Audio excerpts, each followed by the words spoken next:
Welcome to the channel, viewers. Dr. JWA, theologist, since 1994. Like and subscribe to encourage me. Subscribe and comment to educate me, and subscribe and share to help somebody else. I am on the move, viewers. I am walking to a destination.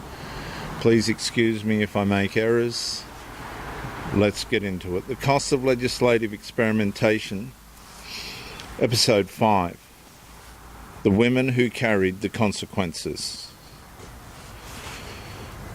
Viewers and listeners, in the previous episode I examined how legislative ambiguity moved from Parliament into public conflict. Institutions improvised, citizens absorbed uncertainty, and courts became the arena where unresolved political responsibility began surfacing. The law changed in Parliament in 2013, but the consequences did not stay in Parliament.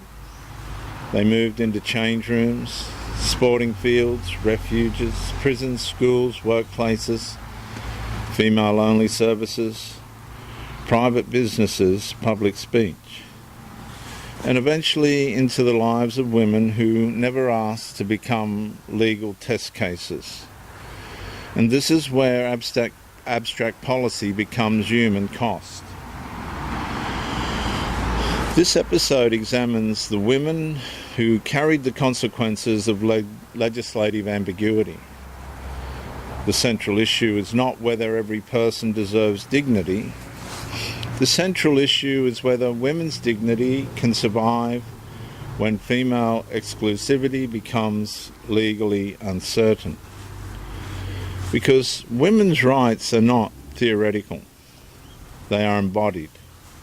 They involve privacy, safety, fairness, vulnerability, bodily reality, trauma recovery, speech, association, and sex-based legal recognition.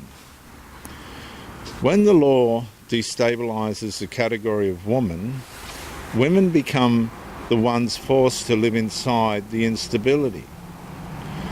And the first consequence appeared in privacy. A female-only space only functions if the meaning of female is clear. Change rooms, bathrooms, intimate services, hospital wards, shelters and support environments require trust. Women are not merely asking for preference. They're asking for recognisable boundaries around bodily vulnerabilities. And when those boundaries become negotiable, privacy becomes conditional. Conditional. When those boundaries become negotiable, privacy becomes conditional. And I ask for your apology. And once privacy becomes conditional, women are forced to assess risk inside spaces they were told were protected. My point being that female privacy collapses when female boundaries no longer possess legal certainty. The second consequence, viewers, appeared in sport. Female sporting categories exist because biological sex affects physical performance and impact. And that category was not created by prejudice. It was created by fairness. When biological sex loses legal priority, the female category becomes unstable again. Women and girls may train, compete, sacrifice and discipline themselves inside a protected class, only to discover that the class itself is no longer secure. The harm is not merely winning or losing. It is the erosion of trust in the category. My point is, a female sporting category cannot remain fair if biological sex no longer governs the boundary. The third consequence, viewers and listeners, appeared in vulnerability services, domestic violence shelters, trauma recovery settings, prisons, and female-only support services often serve women who have already experienced violation, coercion, fear, or male violence. For those women, sex-based boundaries are not political statements. They are stabilising conditions. And when legal ambiguity enters these spaces, the most vulnerable women carry the heaviest burden. They may silence discomfort, suppress fear, avoid services, or feel morally pressured to accept conditions that undermine their recovery and their safety.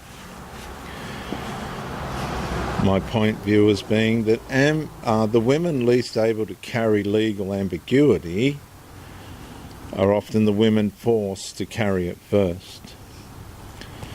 The fourth consequence appeared in speech and association.